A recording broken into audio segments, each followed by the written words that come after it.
नमस्कार दोस्तों, welcome back to Gita part episode 6। और सबसे पहले बहुत बहुत शुक्रिया मेरी इस कम्युनिटी को बड़ा बनाने के लिए कि आज मैं एक माइलस्टोन टच कर पाई हूँ। तो हर एक न्यू मेंबर के लिए इस सफ़र में स्वागत है।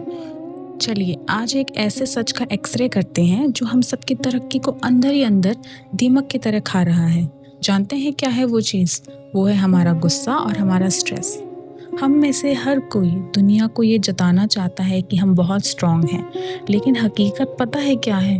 हमारा दिमाग बिल्कुल एक आम लिफ्ट जैसा हो गया है, जिसका बटन कोई भी बाहर का इंसान दबा दे तो हम ट्रिगर हो जाते हैं।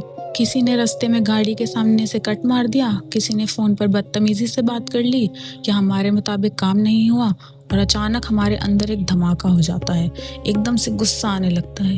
हम कुछ ऐसा बोल देते हैं या ऐसा कदम उठा लेते हैं जिसके बाद हमें पूरी ज़िंदगी पछताना पड़ता है।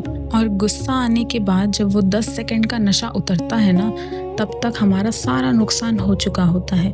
हम सोचते हैं यार अगर मुझे पता होता मुझे इतना गुस्सा क्यों आता है तो मैं कंट्रोल क्यों नहीं कर पाता।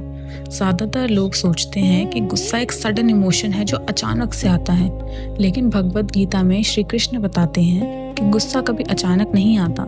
इसकी एक पूरी साइंटिफिक चेन होती है जो हमारे दिमाग में धीरे धीरे धीरे करके बनती है। भगवद गीता के दूसरे अध्याय में 62वें और 63वें वर्ष में श्री कृष्ण गुस्से के पेड़ की जड़ को स्टेप बाय स्टेप कैसे हटाएं और डिकोड करें वो बताते हैं। आइए सुनते हैं। ध्यायति विषायाम पंसः संगतेश उपजायते संगात संजा याते कामा कामात क्रोधो भी जायते। अर्थात जब एक इंसान बाहर की चीज़ों या हालात के बारे में लगातार सोचता रहता है तो उनके प्रति उसकी अटैचमेंट यानी आसक्ति बढ़ जाती है।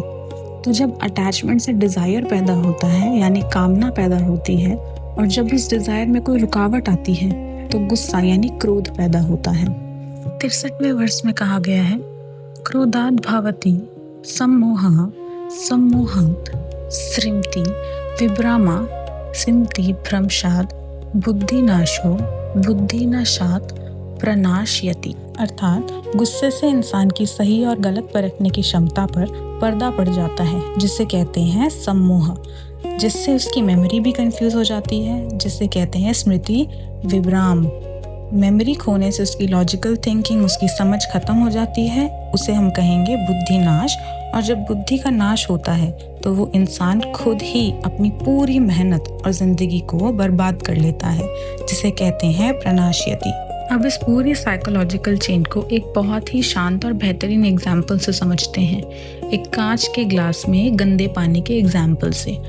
सोचने की कोशिश कीजिए कि हमारा दिमाग कांच का एक ग्लास है और हमारी समझ में उसे जितना भी भर सको हम साफ़ या ट्रांसपेरेंट पानी से उसको भर देते हैं। तो जब पानी साफ़ होता है तो आपको ग्लास के आर पार सब कुछ क्लियर दिखाई देता है, तो आप सही डिसीजंस लेते हो। लेकिन जब ज़िंदगी में हमारे मुताबिक चीज़ें नहीं होती या दिमाग में स्ट्रेस होता है, चिड़चिड़ापन होता है उसकी वजह से, तो ये स्ट्रेस बिल्कुल उस साफ़ पानी में मिट्टी घोलने जैसा है।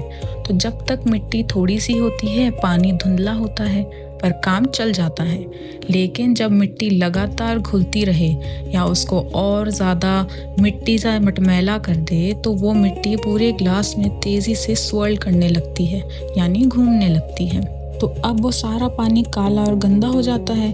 तो क्या आपको ग्लास के आर पार कुछ भी दिखेगा? बिल्कुल नहीं दिखेगा ना।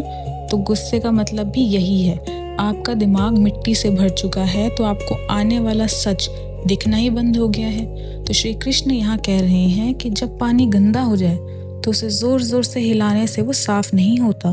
तो गुस्से की हालत में रिएक्ट करने से सिचुएशन और ख़राब हो जाती है। तो अगर पानी को साफ़ करना है तो ग्लास को बिल्कुल शांत छोड़ना पड़ेगा ताकि मिट्टी अपने आप नीचे बैठ जाए। तो इसका प्रैक्टिकल और रियल लाइफ सोल्यूशन क्या है? श्री कृष्ण हमें सिखाते हैं कि जब भी कोई आपको उकसाने की कोशिश करे या कोई सिचुएशन आपके दिमाग के पानी को गंदा करने लगे तो इंस्टेंट रिएक्शन देना बंद कर दो। दूसरे वर्ष की लाइन याद है ना? बुद्धि नाशत प्रनाशयति, यानी अगर इस वक्त मैंने अपना आपा खो दिया तो नुकसान सामने वाले का बाद में होगा, मेरी अपनी मेंटल क्लैरिटी पहले ख़त्म हो जाएगी। तो गुस्सा कभी भी ताकत की निशानी नहीं होता, गुस्सा होता है कमज़ोरी की निशानी। ये इस बात का सबूत है कि आपका खुद पर से कंट्रोल नहीं होता। तो सही मायने में पावरफुल इंसान जो होते हैं वो ना ही चिल्लाते हैं, असली पावरफुल इंसान वो होते हैं जो दुनिया का कोई भी झटका, कोई भी बुरा कमेंट या कोई भी टेम्परेरी फेलियर अंदर से उनको हिला नहीं सकता। ठीक है, तो you have to drop the expectation that everything will go perfectly. दिमाग को एक शांत झील बनाओ जिसमें बाहर के पत्थर गिरने से कोई तूफान नहीं आना चाहिए। तो आज के इस एपिसोड 6 से एक सॉलिड लाइफ का रूल लेकर जाइएगा कि रिएक्शन देने से पहले दिमाग की मिट्टी को नीचे बैठने का वक्त दीजिए। संयम ही आपकी सबसे बड़ी सुपर पावर है। Patience is the most powerful weapon. तो अगले एपिसोड में हम बात करेंगे एक ऐसे टॉपिक पर जो आपके अंदर के सारे सेल्फ डाउट को जड़ से खत्म कर देगा। हम जानेंगे कि जब दुनिया आप पर भरोसा ना करे तब खुद पर असली विश्वास कैसे पैदा किया जाता है। अगर आज के इस उपदेश ने आपको अंदर से थोड़ा सा भी सुकून दिया हो तो कमेंट सेक्शन में काम लिख के अपनी अटेंडेंस लगा दीजिएगा। लिखिएगा और मुझे बताइएगा कि आप अपने दिमाग का रिमोट कंट्रोल किसी और को नहीं देंगे और खुद के गुस्से पर काबू करना सीखेंगे। सो सब्सक्राइब कर लीजिएगा मेरा channel for more such videos and thank you so much for watching. Bye bye.